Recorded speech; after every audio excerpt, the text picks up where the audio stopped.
bersama orang-orang soleh. Perkumpulan orang soleh itu ada dua.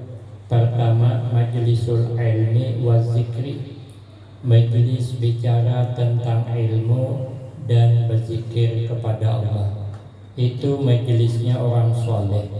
Walaupun kita ini belum termasuk orang-orang soleh, tapi kita berada di dalamnya, itu obat hati agar kita ini jangan kena penyakit hati. Yang kedua, majelisnya orang soleh itu wa ikhbarus solehin, di mana di situ diceritakan tentang cerita orang-orang soleh. Tadi sama-sama kita mengingat kembali cerita tentang abah guru kita.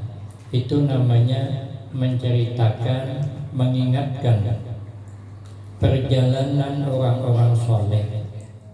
Itu obat hati, terhindar kita dari penyakit riya.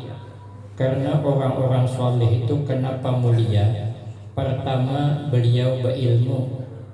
Yang kedua, mengerjakan perintah yang dipardukan dan yang disunatkan, sehingga mereka itu mesra di dalam beribadah.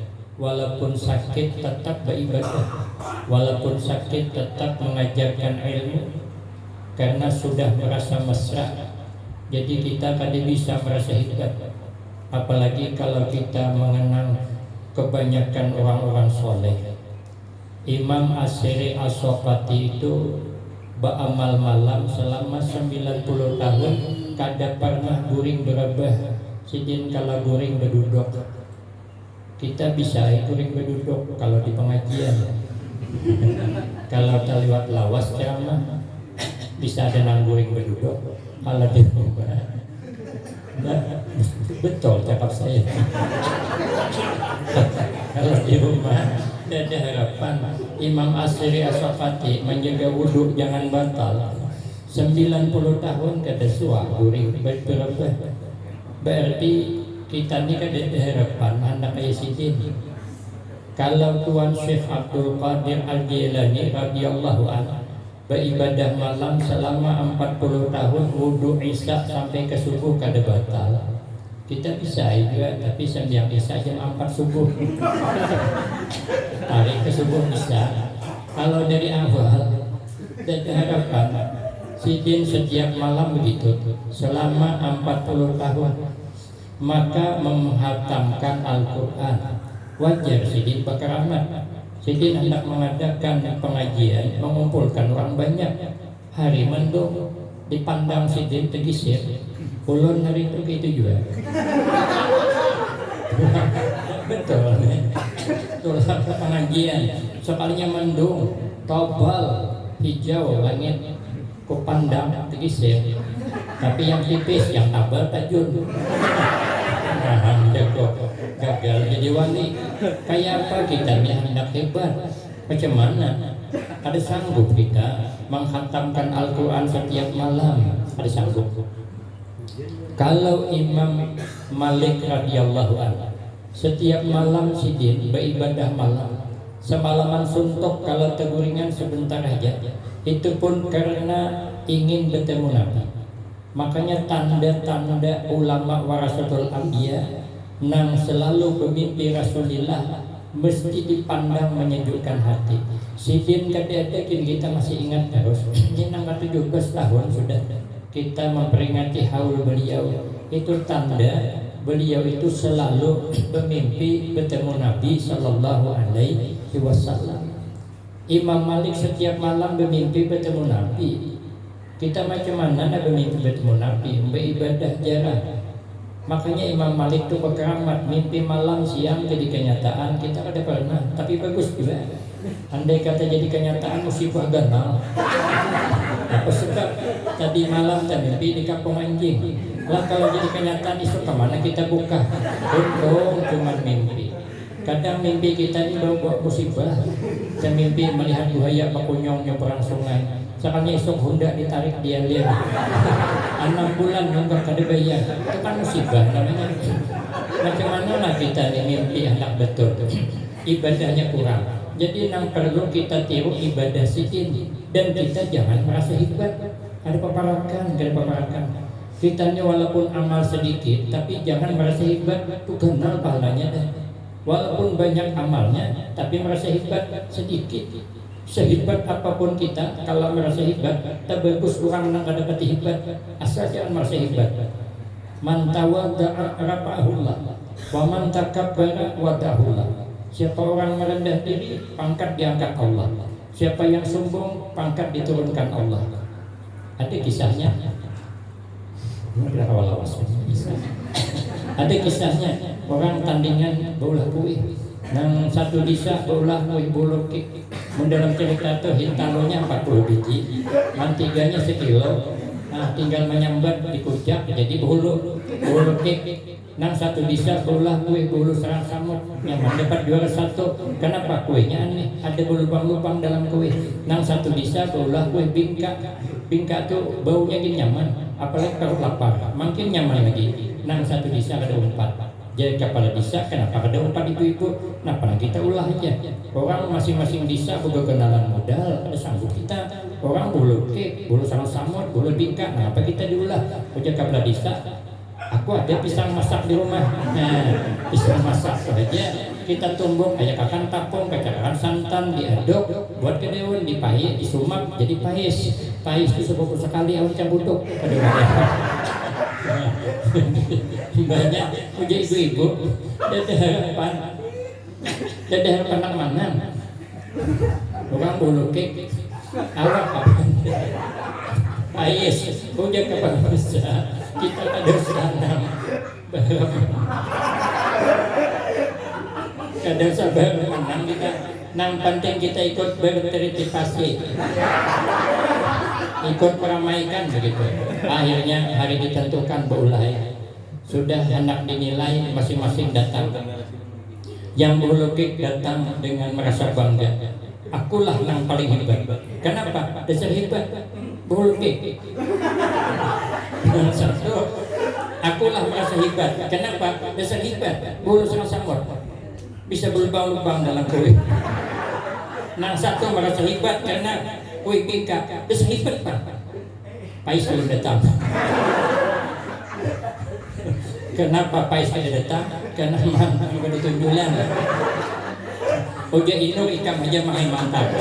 Oja ino, yang ada parlo suruh hijau baru mantap. Akhirnya baru tunjulan terpaksa bini aruh haji adul mantap. Langsung bulik, jangan menjuli. Pampun Pais, dia ada ngakunya. Sekalinya anak menilai, turun angin kencang memukul kue nang ada di situ. Habis kue tutup debut. Yang selamat Pais di mana gitu. Nah, akhirnya yang dapat juara Pais. Sehebat apapun kita, kalau merasa hebat sia-sia. Makanya ini obat hati. Mengenang sidin, beramal ibadah, hebatnya sidin. Kadang mungkin kita bisa merasa hebat. Jauh hebat sidin kada paparan. Hari semuanya dipandangnya sampai ini gambar sidin ada di mana-mana. Tuh ada gambar sidin. Ulun melihat ada juga gambar ulun dia. Lah kada sama macam mana? Itu tanda ulama warasatul anbiya. Supaya kita ini jangan sombong. Kita ini jangan merasa hebat. Kita mencintai guru kita. Kita berusaha meletakkan guru di hati kita hidup. Karena tadi sudah dibacakan pandangan guru yang sudah wafat nang warasatul anbiya lebih tajam daripada waktu hidup. Makanya di kampung itu makamnya ada itu lebih hebat daripada waktu sidin hidup. Makanya begitu haulnya kita dapat melihat, kami melihat di TV itu Bang, melihat di YouTube kada hadir seorang, tapi kawan-kawan kami tulakan ke sini acara haulnya itu jutaan orang yang datang. Itu kan lebih hebat daripada beliau masih ada. Sidin ada hebatnya luar biasa, tapi setelah wafat itu pandangan Sidin lebih tajam. Kita kumpul di sini mengingat beliau tahu Makanya kita meletakkan beliau di hati kita agar kita ini ada di hati beliau. Karena kalau kita ini ada di hati guru, dijamin berkah. Sidin berkisah, ulun lihat di YouTube-nya, dulu ada di bini hendak meletakkan dirinya di hati gurunya, hendak meletakkan dirinya di hati orang soleh. Datang di bini ini ke rumah orang soleh membawa sapu tangan, cuman bulik sapu tangan tinggalnya. Lalu guru ini melihat ada sapu tangan, nah Uji Sidin sapu tangan bibini tadi hendak dibulikakan kemana, bahari kada ada bisi HP. Menurut ini kan tinggal berkuir HP jadi nah bisa dihubungi. Sekalinya diandak Sidin di atas nang kada terjangkau oleh anak-anak, supaya kaina bila bibini itu datang mengambil dijulung. Sekalinya hari-hari menunggu kada datang. Jadi orang soleh tadi apabila tihi ke sapu tangan itu kegenangan di bibini itu. Besok tihi pulang kegenangan pulang, akhirnya bibini itu Sidin diangkat Allah jadi wali kutub. Kenapa? Ia dapat meletakkan dirinya di hati gurunya. Maka kalau kita nih hendak diri kita di hati guru, kita berdahulu hendak guru di hati kita. Kalau sudah guru ada di hati kita, ujian Nabi, inna minan nas unasan yadkhulunal jannata majjanan. Sesungguhnya umat manusia nanti pada hari kiamat ada yang masuk surga majjanan secara cuma-cuma. Menurut hitung-hitungan amal tipis, karena dosa masa lalu banyak. Memang wah ini baik, tapi halam tuh banyak banget dosanya. Masa lalunya kebanyakan. 4-5 bakul besi dulu. Nah, ini kalau ditimbang berat nih, mesti dihisap dulu. Tapi kok kenapa langsung masuk surga? Lalu sahabat bertanya, manhum ya Rasulullah? Siapa mereka? Oh ya Nabi, man kana fi qalbihi min hubbil ulama. Orang yang di hatinya menaruh ulama itu ada di hatinya. Di hatinya ada cinta kepada ulama. Maka apabila kita menyayangi, mencintai ulama, maka nanti bisa masuk surga dengan rahmat Allah. Karena setiap kita ini berentak masuk surga dengan rahmat Allah. Ada kalau mengandalkan amal semata, ada kawa iblis tuh harap pada kita beramal, tapi kan bisa mengandalkan amal, dilaknat. Makanya rahmat Allah cuman inna rahmatallah qaribum minal muhsinin. Sesungguhnya rahmat Allah selalu datang kepada orang yang berbuat kebaikan. Maka kebaikan kita malam ini yang kita lakukan ya, mudah-mudahan ini menjadikan sebab Allah turunkan rahmat. Kita tidak boleh putus asa mengharap rahmat Allah.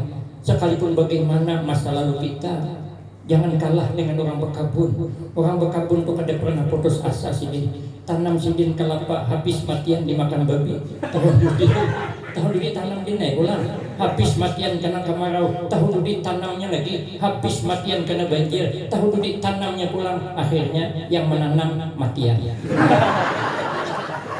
Kabut sampai ke mati kada pernah. Maka kita mengharap rahmat Allah agar kita bersama guru kita di dalam surga. Jangan pernah putus asa. Makanya setiap tahun kita mengadakan mengingat syair tadi dibaca, mengingat guru kita, apalagi kita bacakan tahlil, dikirimkan ke beliau. Beliau itu sudah banyak sanggup, tapi kenapa kita kirimi? Itu ibarat banyu nih, ibarat cawan ini kan panoh. Kalau panoh ini kalau ditambahi banyu jadi limpasnya kemana? Ke kita yang menuang. Nah Sidin banyak amal dah kita kirimi, limpas kemana limpasnya? Kepada kita. Jadi kalau kita mengirimi Sidin, manfaatnya, rahmatnya, berkahnya kembali kepada kita. Inilah tujuan kita hadir di tempat ini. Mudah-mudahan dengan pertemuan yang singkat banyak manfaatnya. Amin Allahumma amin. Ini saja yang dapat saya sampaikan. Lebih kurang banyak minta maaf. Akhirul kalam wabillahi taufiq wal hidayah. Wassalamualaikum warahmatullahi wabarakatuh.